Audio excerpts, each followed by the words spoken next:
The following podcast contains spoilers. This is the Bunzerelly Show.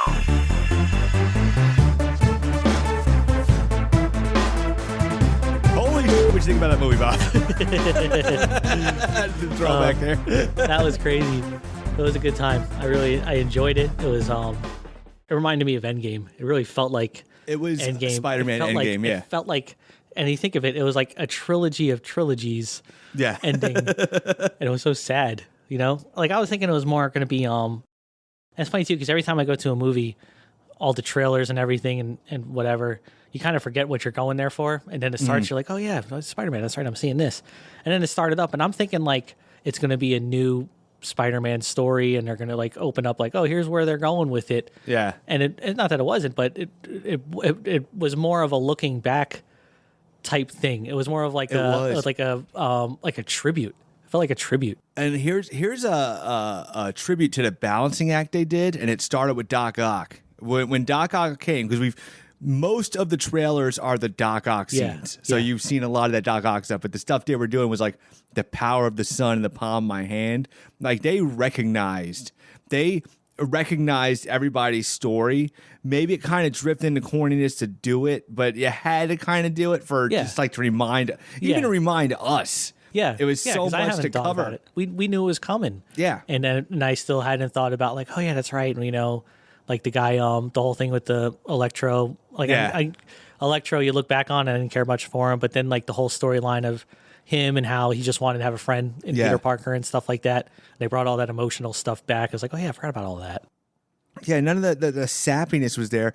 When they did Doc Ock, because the important thing about Doc Ock was at the end, he died the hero. I was afraid they were going to rob him of that. You know what I'm saying? You can't, you know. Yeah, I thought the same thing when he first came in. It's like, oh, now he's back to that. And like he turned around. Yeah, it was like the point of time, but it was like Halo's arms are controlling you. The split second after he zipped onto the scene in his point of life where he's recounting the movie, I remembering doing this. Also, he is disoriented from getting zapped into a different universe. Yeah. But when he puts his stuff together, it was like, it was the problem. It was they recognized it straight up, the spinal thing. Like they dived into everybody's thing. They didn't get too lost, though, digging into their thing and losing track of, like, the bigger picture. It was quite a balancing act. And I had thought it would be like Endgame, where it was, like, going to be... wrapping it up? Well, it was going to be an easy feat, because in Endgame, it was like, we established all these heroes. So it was like, you already know, we don't got to show you how these guys get their powers. We're just telling you a story. That was the defeat of Endgame. But I forgot, except that we took our kids to this movie. Yeah. We looked at a date 20 years ago. Yeah. So you got to do something. Yeah. You got to like do some kind of like you got to do a little more exposition. Yeah, and it was tough, and I think they pulled it off. Yeah, I was wondering how they're going to bring in two separate Spider-Men, you know, and then it's funny, the first time I ever pluralized Spider-Man, you had to say Spider-Man. Yeah. Never done that before. But I think they did it well, because once the first one happens, like, okay, you know the second one's coming, so just do it right there. Yeah. I thought that they did it fine. But even just that, seeing him, and I hadn't seen him in anything lately. I haven't seen either of them. I haven't, Tobey Maguire or Andrew Garfield. Yeah. I hadn't seen either of them. Like, Andrew Garfield did, I know he did a few things after, and obviously Tobey Maguire did a few things after. But can you name something recently you've seen with either of them? So it was like to see them both again, you know. And Tobey Maguire, I love him to death, but he came on, and he looked a lot older than the last time I seen him. Yeah, we thought it was 20 years later. 20 years later. But I think they kind of recounted, too. The cool part about the story was they recounted, like, they gave a little hint here's the direction I went afterwards. Yeah. Like, and I'm saying in a way, like, that and alone, there's a lot of sad parts in that movie. Yeah. But that alone, just him coming up and being older, you know, because I was trying to tell my kid, because she hadn't seen those yet. You know what's funny? Because I had it in my head. I was like, I hope they put Garfield in the first suit, just because it was more distinctive him. See, I didn't know one suit from another. So the first suit he had. Now when he showed up, I recognized his suit. I knew it was Andrew Garfield right away. Oh, yeah. But I couldn't have told you, like, I don't know, maybe if you lined them up, I could have told you one from another. But I forgot that they had multiples. Andrew Garfield's first suit was, like, very distinct from the. His was like more Todd McFarlane. No, his first. Well, the one Andrew Garfield showed up in this. It was more like it was not okay. Maybe not Todd McFarlane, but it was definitely more comic-y than Tobey Maguire's was. Yeah, that was his second suit, which was like it's still arguably the most common accurate suit. Yeah, I'm gonna pull something up real quick. Yeah, because it had that like the long eyes, right? Yeah, the real Mark Bagley, Todd McFarlane. Yeah, like it really looked because like even Tobey Maguire before was like, wow, that's great. It's, it's as good as you think they could do Spider-Man, and then Andrew Garfield, like just the appearance of it was the best looking, the most like the comic book that I remember from when we were 90s, 2000s, whatever, reading them. Yeah. This was his first one. That's Garfield's first one? That's Garfield's first one from the first movie, which was good because it made a distinction between him and Tom Holland. Is that the one that's not the one he showed up? No, the one in Amazing Spider. So his was Amazing Spider-Man. Yeah. Amazing Spider-Man 2, he's wearing that super comic book accurate one. Okay, yeah. Still arguably the most comic book. Tom Holland's are cool. Tom Holland's are very cool. And it's cool that he has different ones because that's true to Spider-Man's heritage to have different costumes. Garfield's that he showed up in this one. That was the best costume. Yeah, that was a straight up best Spider-Man costume ever made. For sure. So I argued to myself that I thought like I kind of wish he would show up in the first costume so I could spot him in the crowd. But I could spot them. I could tell which Spider. Did you ever get confused which Spider-Man you were looking at? Because I didn't. When they were going? No. Maybe for a second. Yeah, I don't know. Like when it was all three of them at the same time, I didn't even try to make an effort to figure out who was who. Like I didn't really put that much thought into it. I was just listening to them and watching them. Yeah. But I wasn't thinking like, oh, that's. Do you know what? I think at one point, I could tell Garfield from the two, and the new one, Holland, looks like he's Iron Man. Yeah, Holland still sticks out. It was kind of better. Give him something to stick him out and everything. Yeah. But yeah, that first scene where he opens a circle. As soon as I saw that Spider-Man, I knew it was him. I knew it was Garfield. I didn't know. I didn't catch that, and it's funny too because I thought for sure I'd catch it. I didn't catch it till like the last second. I was like, oh, yeah. As soon as he opened up a circle, and I saw a Spider-Man because we had saw Peter 2 seconds because that was the other thing that I was afraid that was going to happen. I thought it was going to be some kind of corny thing where Doctor Strange just shows up and goes, "Hey, I brought help," and these guys are ready to go. But since they set up that people are finding their way out throughout this universe, and they kind of preemptively said they've been waiting and looking, it kind of worked out good. Like their entrance wasn't, and not that Endgames was corny, but their entrance was not as. Yeah, their entrance was the best you could have done. I think. Yeah, it was. I think it was done as good as it could have. I thought it was gonna be Doc. He was gonna say to Doctor Strange at one point, like, "I need some help," and Doctor Strange go, "Hey, I brought your two buddies. Hey, we're ready to go." Yeah. At least there was some. There had to be some kind of like dialogue between the three, and like, and having the two of them too. Like, the crowd for us said it best. Was Garfield showed up first, and everyone's like, "Oh yeah, it's Garfield," and then Tobey Maguire shows up, and it's like a standing ovation. Yeah, because you saved the OG for last. Saved the OG exactly. Which by the way, I thought that for sure someone was going to make the joke when they were doing the numbers. Like Holland was going to say, like, "Oh, I'm number one, you're whatever." Yeah, and Tobey Maguire. I feel like I should be one for some reason. Yeah, you know what I mean? Like something. They hit like a lot of stuff. Like they hit the organic web shooters. And I thought, like, that was going to be a little too deep, but they did it like they brushed apart as a joke, and it was cool. Like, nothing was like, they hit all the points they had to hit, and they hit the relationships between each Spider-Man and their villain. Like, yes. Like the stuff going on between Garfield and Electro picked up where they left off. Yes, yeah, exactly. And it was more of the depth of it. Yeah. Because that part of Electro was better than the powers of Electro. Yeah. Oh, you know what? I felt stupid that me or you, I don't know, maybe if you thought of it, that neither of us thought of Electro tapping in to Stark's power and Stark's like battery thing, how that kind of went and how Electro became like the more powerful guy. It's like, oh yeah, think Electro in Stark's world. Yeah. How he could just like really become the guy. Because the least guy that you would expect to be the guy that would play such a big role, is like, oh no, his powers actually work very well in this world. I tell you, Electro had a very interesting like character arc going. Like his better now than before. Yeah, his thing. Yes, and it was cool because he was just And once again, you know, I had to I'm going to turn my Facebook icon tonight. Like I had to delete the apps. Yeah. Because at one point I was like, I can't see anymore. I got to be surprised by stuff. But his thing because I knew he had an arc reactor on him. And so I thought he was going to steal it at one point, how he was going to get it. Whatever, he got it. Just his attitude towards the situation was cool. It was it was consistent. Even the Sandman stuff, because Sandman was weird, because Sandman was going to be Sandman made his peace with Tobey Maguire at the end of Spider-Man 3. I don't remember how Sandman ended. I thought he went to jail. So the thing that was bad about Sandman, not bad about him, but what happened was they found out Sandman was around when Peter Parker's uncle got killed. And if you remember, he was a big Sandman monster. He teamed up with Venom. And at the end, Tobey Maguire goes, I forgive you. And he disappears into the air. Yeah. It was a whole joke. I just want to protect my daughter. Yeah. But this time, at least, like his whole, because I was like, okay, are they going to make him bad for the sake of being bad? It's like, no, I just want to get home.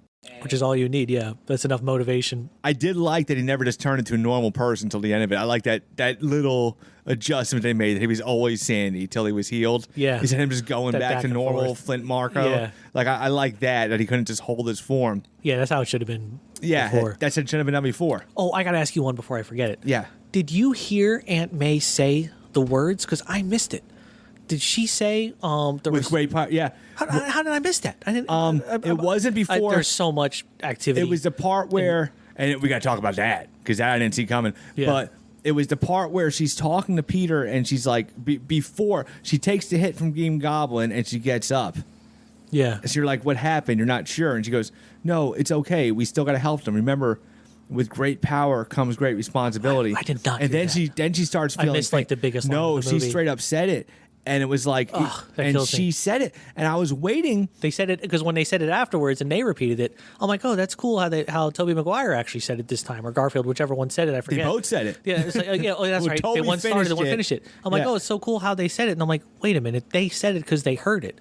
So did it happen off camera, or did I just miss it? No, Aunt May said it. Yeah. Yeah. I do not miss I did not miss movie theaters as much. Sitting at home and being able to pause it and rewind it. Yeah. If someone's coughing or if someone's in my way. Yeah. People moving in front of us the whole time we're there. But you know what? And also, I don't want to knock movie theaters because it was also, I never go Friday or Saturday night, but we were so excited about this one. We went Saturday night, and it is the last time I'm going Saturday night. Yeah. I'm going back. My plan is always, like, a movie comes out, usually Friday. A movie comes out, I go Saturday morning. Well, even when I saw Endgame, I saw it opening, but I saw it opening at like 2:00 in the afternoon. Yeah. So what it is people that are serious about. Everyone's working. So, but the people who are going are like, I want to go see this movie because I have that feeling like this movie's, even despite the show, I always have that feeling like this movie's out there. It's a mile away from me is that movie. I know it's like, I felt that way for the first Avengers. I told my wife, I came home like, that movie's out there, so I'm gonna go. I gotta do it. Like I know you're gonna see it. You're gonna see it. Oh, we're I played this video game online, and after Endgame came out, somebody's the guys in the match are saying, forfeit this match and take a loss, or I'm gonna tell you who dies in Endgame. They were saying that on the thing, so people are playing, like ranked positions in games that they've been working so hard for, and they have to just forfeit the game. Because, otherwise it'd be like, boop, boop, boop, spoiler. To circle back to the Aunt May thing. Oh. Because with everything they did. To give him his Uncle Ben. He didn't have an Uncle Ben. Yeah, but here's the big part. With all this big, like, hey, let's start a Spider-Man party. Let's celebrate all the Spider-Man stuff, which is all set and good. Yeah. But, like, as far as Tom Holland's storyline, like, this was a Tom Holland Spider-Man movie. Yes. Like, he had repercussions for his actions, which once again is part of the Spider-Man trilogy. Now, this Spider-Man, we never saw his Uncle Ben die. And even still, when he went to Aunt May's grave, there might not have been an Uncle Ben. I don't think there was. I don't think there was. I think that, why not? Yeah. I think that there wasn't one, and I hadn't thought of it too much, except they kind of, like we always go back to Batman, because me and you talk about Batman a lot. Yeah. But like Batman, they did the new ones. They had to go back through the story and rush through this origin that you've already seen. Yeah. Spider-Man, when he showed up, Tom Holland Spider-Man, sorry, I'm jumping all over the place. Yeah. Tom Holland Spider-Man, when he showed up for the first time in Avengers, the difference was is he just jumped in and just was Spider-Man. Yeah. And they didn't say nothing. They just skipped all that because it was like, okay, why try to rush through his origin to catch everybody up? So everyone knows who Spider-Man is. And you definitely couldn't squeeze Uncle Ben into this movie. Yeah, and even if you don't know who it was, there's aliens and people flying all over the place. He's just another superhero. So it's not like someone walks into the movie theater who just been living under a rock all this time. They wouldn't have known his story, but they wouldn't have needed to know his story to see like, okay, this guy shoots webs and stuff. Yeah. So they just skipped it, but they never came back to it. The origin never happened. So like they just like, it's funny, like at the end of it, they do the origin and the two Garfield and Maguire are telling their story, and I'm realizing it as they're saying it, sort of like it's kind of foreshadowing, because I think they had that conversation before Aunt May died, but they were talking about their loss and how they turned it around and the vengeance. Was that before or was that after? When they were talking to Peter about my aunt, my Uncle Ben. That part was when they caught up with Peter was right after Aunt May died. Yeah. Like when the other two caught up. But in the most they did with Uncle Ben was in Spider-Man Homecoming when he was talking to Nate and he was saying like Aunt May came find out. And it was like especially all she's been through. That was the only time they hinted at it. That was mentioned. I didn't even remember that. And even there was stuff where Ned would ask Spider-Man like, "What happened? A spider bit me. Where's the spider? It died." And that was like he was just brushing through it. Because why do we need to see it again? If you but especially having the advantage of being that Avengers world where you just see anything and just you've accepted whatever you see. Yeah, like Black Panther. Yeah, Black Panther when he first came through. Like, I didn't realize what a big deal he was until you said it. I was like, all right, it's just some dude. Yeah. And then he was gone. Like, okay, I didn't realize it was going to be the first $1 billion movie. Yeah. I didn't know that was coming. I missed that one. Yeah. But, yeah, the Aunt May stuff, the stuff with his, the stuff about everybody losing, like, the thing had an impact on Spider-Man's world. Yeah, they're saying it's a defining pivotal thing. So Yeah, like it happened for him. And here's another thing that he is signed on for 3 more movies. So it wasn't like he is. I had originally thought this was the end of him. I felt like the end. I felt like that was too. My next question was like, okay, well, I remember hearing that, but you really just reading, but the headlines you never know, and I don't want to read them until I see the movie. But I remember something about he wanted to do another one. And I'm watching it, and it did leave off with open for another one, but it still felt more like an ending to me because it just felt like an ending. Like he just like went off into the sunset. Like, okay, now I'm going to fight crime. Well, maybe that's now that I'm actually thinking about this as you're saying it, because my original assumption was for some reason I had a prediction at the end of this movie was going to be Spider-Man was going to get sucked back into Sony. And this was going to be the grand finale. You're going to crack the bottle of champagne on him, say goodbye, do a big celebration of Spider-Man. And this movie felt all Sony. I didn't see Marvel pop up in the credits. Yeah, but now that I'm thinking about it. Did they do the Marvel opening even? This was because it's supposed to be 50-50. I thought it was Marvel does the movies and they throw them a check. This felt like a Sony movie. Yeah, no, Marvel makes the movie like Kevin Feige, who oversaw everything. He's getting the writers, he's getting the actors. Yeah. Sony just makes all the money, but Marvel gets the ability to put Spider-Man in the movies. Okay, right. So my whole thing was because Sony wants to do this Morbius stuff, this Venom stuff, make a little mini Spider-Man universe. Sony wanted Spider-Man back. Now, I think the deal that they made actually works better for both of them. Because now Spider-Man could still be in Marvel movies, but he's not as integral a part, maybe. Yeah. Like he's not. Oh, yeah. Like he could do his Sony thing and he could show up in Marvel, but you don't have to get too into him. Yeah, maybe it was just like Spider-Man coming in to throw some punches instead of Peter Parker vanishing and destroying Iron Man. You know what I mean, they kind of reset him, like moving into his apartment, just kind of like went back to basics with him. Man, he's got nothing. Yeah, he's got nobody and nothing, and there's a J. Jonah Jameson out there. He might end up working at the Bugle. You know what I'm saying? Yeah. I want to get to the Venom thing, but we got to talk about. I think there's the big all one. over the place. What's the difference? The big one was, and I still don't know how I feel about Green Goblin. So they paid him the respect of being the big bad. Yeah, of him being the final threat. Because on paper, he's the first Spider-Man villain.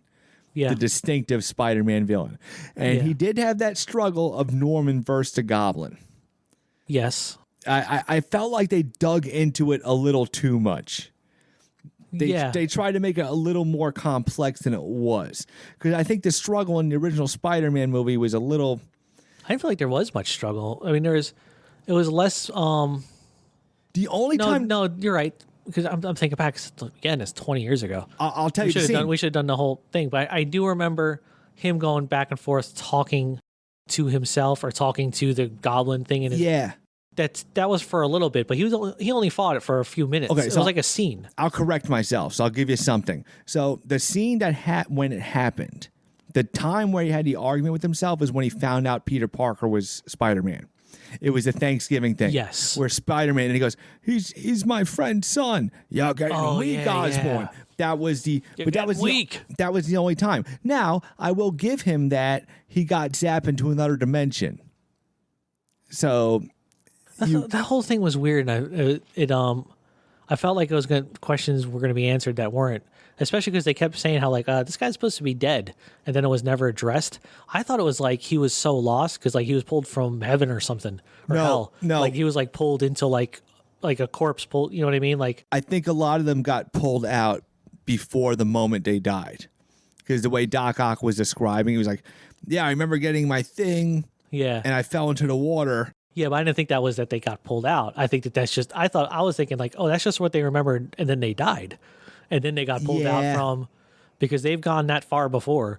It wouldn't be a big stretch for them to be like, oh, he was dead, but we just pulled him back to life. Well, I got confused about Sandman, because from the trailer, they're saying these guys all died fighting Spider-Man. Sandman didn't, but... they cleared it up more because Sandman's motivation was just the whole reason was they know who Spider-Man was. That was their explanation of the people warping in. That I didn't get. Yeah. So but it was cool that it was Peter having his anger towards Norman, and even Toby getting stabbed by Norman was very impactful. Oh.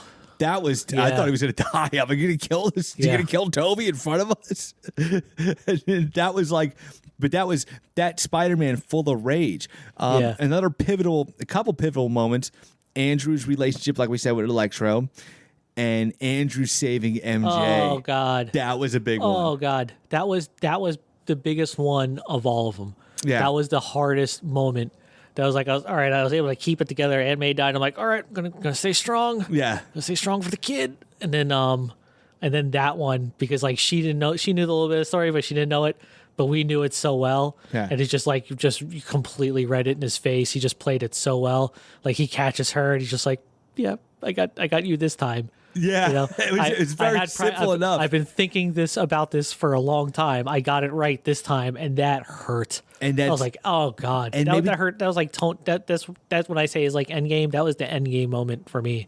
And it's a weird thing, because the way I try to approach it was because you and me had a conversation about our kids. Yeah, and I was thinking because a lot of it was shadows of Into the Spider-Verse. Yes. Where Miles Morales, why didn't Miles Morales show up? I thought that they were going into he started it. That was a little joke by Jamie Foxx. He goes, there's got to be a black Spider-Man out there. It's because Spider-Verse 2 is happening right now. Yeah, but when he said that, I was expecting Miles Morales and the little pig to come through the the window. I bet they toyed with it. It would have cheesed it up too much. To put a cartoon, it would have been like Who Framed Roger Rabbit. A cartoon showing up in the middle of a live even if they made thing. forget about Spider-Ham, but even a live action Miles Morales. But I just assumed it'd be a cartoon Miles Morales for some reason. The thing is you haven't seen the trailer for the next Spider-Verse one. I don't know. There's a trailer? Oh, there's a trailer. The point is that Miles Morales Spider-Verse story is so strong, and it hasn't ended like the other two Spider-Man. So to bring him in kind of breaks. I want to see what happens to Miles Morales next. Yeah. As cool as it would be. I don't see it. That would have been too much. That would have been, you know what that would have been? That would have been like bringing Venom in at the end of the third movie of the first series. How they brought in Venom, let's just bring in Venom at the end of it. Yeah, an asteroid crashes. We'll grab the guy from that 70s show to play Venom. It's going to be awesome. I'm sure that'll go great. No intro, no nothing. You just throw him in there. Now, I had some Venom theories. So I had a couple theories. Did he get sucked into that world? So, the end of Venom, at the end of the Venom after credits, Venom gets I've seen it. Yeah, he gets sucked in. You see the TV. And he goes, "That's right, folks. Peter Parker is Spider-Man." And Venom goes, "That guy," and licks the TV. Yeah, and he kind of set up like, multiverses. Now, I think I like what he did better. So my original theory about Venom was going to be like, this Eddie Brock doesn't have a beef against Spider-Man. Okay. Yeah. So my whole thing, because it was like it was the alien. I see where you're going. So my theory was going to be was that even though it was his ex-girlfriend, it was the weakest thing, but it was like, well, his beef would be you sucked me out of my universe. Okay. And even when I saw him in that end scene, I was like, it's still forced because he's kind of a loner anyway. He was a loner and a loser. It doesn't work. Okay. But he left behind the thing. But he left behind that little alien costume. It could either look for somebody else or it could be that Eddie Brock. So Kevin Feige had said in the interview, he goes, here was the interview I saw. They said, we knew Eddie Brock, this new Tom Hardy's portrayal of Venom is so iconic. Like you can say what you want about the movies, but he is straight up the best Venom. Yeah, for sure. He's Venom. He's yeah. So I had thought but it said we knew we have to bring those two together. So I thought, okay, they bailed. He went back because what I thought was going to happen, because even when I'm watching him at the funeral, what are you getting at? Are you saying are they going to find another Tom? They're going to find this world's Tom Hardy? I don't know what they're going to do. I thought Venom was going to show up in a third act because they weren't showing. I thought it was at the end, since everybody left, Venom was going to show up and fight him. It was weird how it was like an end scene. So like it wasn't in the Venom movie that Spider-Man was going to happen. So you're like, oh, so he's going to be in the Spider-Man movie. But then he wasn't in the Spider-Man movie. He was in the end scene. I think it has something to do with the next trilogy. I think it's going to be. They seem to leave it open to a different. There's going to be a different Venom, is how I've read that. Yeah. And it could be, what about, I was going to say the friend from school that was bullying him, and then he wanted to be his best friend. Because his name was, what's his name, Flash? Flash Thompson has been Venom. Okay, that's what I feel like they were getting at. Yeah. Oh, God, Tom Hardy to that guy. But what if there's What if he comes back ripped like, Chris Pratt did? You think like, oh, Chris Pratt, there's no way. And then all of a sudden he comes back ripped, and you're like, oh, okay, yeah, what if there's an Eddie Brock that's a Tom Hardy Eddie Brock, and then you have a J. Jonah Jameson. There's just another Ed Hardy. There's another Tom Hardy. Yeah, Tom Hardy. Yeah, Tom Hardy. I don't know what they're gonna do, but they left that goo like there is gonna be a Venom with this Spider-Man. So Venom was from a different universe. Yes, and got sucked into Spider-Man universe. Yes, seen him on the TV, went to the bar, did that whole scene, left the goo. And then he got sucked back. Yeah. Correct? Okay. Yes. Now, as complex as that is, it's better than Tobey Maguire going on a bike date with Mary Jane and a meteor lands behind him. Oh, yeah. There's plenty of, no, I don't think, I'm not saying that part's ridiculous. I'm just trying to figure out if he was from that world or not. That's the part I was trying to figure out. No, he's not. He's not originally from that world. It's almost like he's from the Sony world. Yeah. And he came into Marvel world, and then he went back to Sony world. Yeah. It's just, but the original thing behind Venom was Spider-Man went through this whole crossover called Secret Wars, and he got the black costume. Yeah, alien world. It was a slow build up, and that was J. Jonah Jameson's. Is this the right story? Yeah, that's kid from the movie. Was the astronaut. That was from the movie. Wasn't that from the comics too? No, the comics was Spider-Man went to another planet for Secret Wars, and he found the black costume. And then he had the black costume. It was a slow build to Venom. Yeah. And we never got that slow build to Venom. So even though, I don't know what they're going to do. You're going to have two dual Venoms? I don't know. Because if you're saying Tom Hardy's the iconic Venom and you took Tom Hardy out of the picture, how does it work? No, I got you. Okay. Venom was left behind. Tom Hardy went back. So now Venom is going to get Tom Hardy. That's what's going to happen. He's going to find the Eddie Brock there. Venom's going to get into God knows who. He's going to go into the bully Eddie Brock, Flash. He'll get into Flash, and he'll convince Flash, like, oh, you want to be best friends with Peter Parker? Oh, let's get Eddie Brock over here, or something. They'll do something like that. He'll get into a person, and then flip the switch to the suck Eddie Brock over here again. Yeah, it's a weird one. Because if he's wanting to put Eddie Brock with him, I think it might as well be the Eddie Brock instead of just why are you going to do a different? It was so funny. It would be a cop out. Yeah, why would you put the costume on somebody else and have two parallel Venoms? They must have planned. They had to have a plan. Yeah, no, I think because what you say about Feige, if we take that as fact, Yeah, that Feige wants Tom Hardy to continue doing them. Okay, Venom was left behind. I don't think he's going to go into a new Eddie Brock that's played by Tom Hardy, and then it's Tom Hardy, but the actor, but it's not the character, because I don't think that helps anybody. It's either going to be a new Venom altogether, but if Kevin Feige thinks is like, okay, no, we love, Tom Hardy, I think Venom is going to find a way to get, he's just going to beat the crap out of someone and make them get him. And here's the other thing is, now I'm thinking about later, just because Tom Hardy's not playing Eddie Brock doesn't mean it can't be Tom Hardy playing Venom. That is to say, you're a loser. It's like still that, him. That might have been what he was referring to. He might have been referring to just Venom's voice. It's like, okay, Tom Hardy, you're not going to be in the movie, but I mean, Venom's still. You're going to voice over Venom. And now does that black costume? If they're talking about 3 more movies, does that black costume get on Spider-Man? On Spider-Man, because that's now Tom Holland is talking to Tom Hardy. In him. Oh, did you even think of that? Just put that Venom on Spider-Man. Don't even skip the Venom thing. Skip the Venom thing. Skip the Venom thing. Just Have Venom that to be the black costume story. Peter Parker. And you have Tom Hardy voice him. Right now, he's there. And he's at the edge of a dark path. Like, he came out of a dark path. He's still in there. Venom's there. He's in Tom Hardy's world. And the only person that he knows there is Peter Parker. Yeah. Because he was just seeing on the TV. So I want to find Eddie Brock. How do I find him? Let me go find Peter Parker. So he's going to go find Peter Parker. No one else knows who Peter Parker is. So Venom's going to go under his door, and he's going to infect him. Oh, that's it. There's something. You don't believe that. If that's not it, we got to get him on the phone because I got the next movie. What about Doctor Strange? What did you think about him? Now, here's the funny thing about Doctor Strange. He's been in like 6 movies, and he's only hitting Doctor Strange 2. When they showed this spell in the trailers, and it was like, oh, this all happened because you're trying to be 2 different people. I was like, okay, well, they're really forcing this storyline. It seems pretty stupid. But then when they actually did it, that like they mixed lines up just to make the trailer. The spell was a little bit more like, okay, I could see that going wrong. Because I remember when I seen the trailer, I was like, okay, well, this is really seems like they forced this story on us. Like, it was pretty ridiculous, the whole multiverse thing. Yeah. Just like how he's casting a spell and then it went awry.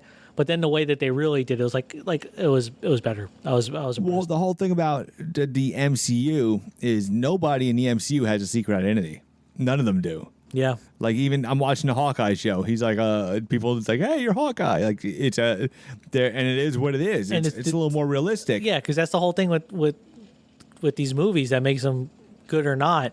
It's like, can you, like Superman, like the old Supermans were so ridiculous how he'd put on the glasses and, I don't know who that is. So yeah, they had to just like, especially now in this day and age where it's like your face opens your phone. Like, okay, how are they going to, you just can't. But it gives more power to what Doctor Strange was saying to Spider-Man. You can't have it both ways because none of us are doing this. We're all ourselves. Yeah. Like, we have no the choice. whole world knows who Steve Rogers, Tony Stark. Yeah. And it's you got to face the consequences of your actions. You can't just go out there and just destroy people and not that Spider-Man does that. But you can't have your cake and eat it too. You can't be a normal high school kid and a superhero. Yeah. It's not going to work. You can't have your, and it when you see it in the context that it was delivered, it makes more sense. Yes, exactly. Yeah. Yeah. But yeah, like I said, it was what I wanted it to be. It was as good as it could have been. It was really as good and even better. And I thought it was just going to be cameos. I didn't realize, it never dawned on me that it was going to be a straight up the 3 Spider-Men having a movie together. Yeah. And scenes together and multiple scenes together. I thought it was just going to be like, there's just like a battle and you just see Spidey, Andrew Garfield just wave at the camera and wink and then disappear. Yeah, and that was it. I just thought it was cameos for some reason. And it wasn't even like Endgame where it'd be earned because people were like, "Who are these other 2 Spider-Men?" And like our kids. It's like, no, acknowledge them, let them talk it out a little bit, let them. And maybe over Spider-Verse kind of warmed them up to that kind of idea. Yeah. But yeah, I could not see. Like I said, I thought it was at the end. Doctor Strange like, "Hey, I brought you help," and the other two are like, "Hey, here we are, Hey, awesome ending." Hey. It's like Endgame, right? This is cool. We're cool. But it was more like it was. They couldn't have done it any better. I don't think. I agree. And they kept all the heroes in character. They kept the villains in character. The differences of them. They yeah. It was all. It all came through. Yeah, Doc Ock. They really did Doc Ock right. Yeah, he was good. It reminds you of how good the other movies were. Oh, That's yeah. why I was so upset because my daughter started getting out of it because just got to the age whatever she's just phased out of the comic book movies, and she loved the new Spider-Man that she saw. I was like, you got to see the other ones. They were great too. Yeah, they were just as good. And it isn't like they're not dated like you would think. Like if you were to go back to like old Batmans before Chris Nolan, you're going back to Michael Keaton, and it's so dated in comparison. I mean, not so much because Tim Burton's stuff was so weird, but still the special effects then and the suit where he couldn't even turn his head compared to now. But it was like, no, Tobey Maguire's that was 2 trilogies behind was still impressive in terms of special effects. Oh, when that movie came out, you could put that movie in the theater now, and nobody would think like, "Oh, this doesn't look what a cheap movie." It'd be fine. It had a very distinct Raimi look to it, but it was still like amazing. It was like he was swinging, like, oh my god, we're getting this years ago, and it looked fantastic. Like there's no point in that movie where I'm like, oh, that looks like crap. Like his swinging, and I remember you touched on this on another episode, I think. How like the first episode his swinging was so clumsy, and then the second one like he started getting better at it, and then by the third one like they didn't just go straight from like 0 to 100. It's like he's seen him like get better at it. Yeah, when he's first chasing the criminal too, he's just like but he's also got that rage, so he's got to get to where he's going. So it's like, but the first scene of him swinging where he's just in a sweatsuit, it was just like, oh my god, we're doing web swinging, we're doing web swinging, look at us go. Yeah, because that came out because I remember me and you thinking like, because before that it was Spider-Man where it would just be him like throwing like a net on somebody. Yeah, you know what I mean? Like it would just you see him go like this, and a net would throw. Yeah, you even see like the guy's hands like in the shot that were like throwing the net, like the fisherman throwing the net for him. Yeah, but so that was so impressive at the time, but it still stands up. Yeah, holds up. But like I said, we couldn't have asked for anything better. Bob, want to thank you for being here, and yeah, look forward to see what happens next with Spider-Man because they cleaned the slate for him. Yeah, they could, it could end now. I think they left it at where it could end, or it could keep going. I think he's gonna be a little more. I think he's still in the MCU, but he's gonna be a little more distinct. Yeah, he's not gonna be so in it, and you're gonna go back to the roots of Spider-Man and his secret identity. That is a part of Spider-Man. Yeah, even though it's not a part of the rest of them. Yeah, it is part of his. So he's a kid. I'm interested to see where the future goes. So once again, I want to thank Bob for being on the show, and we out.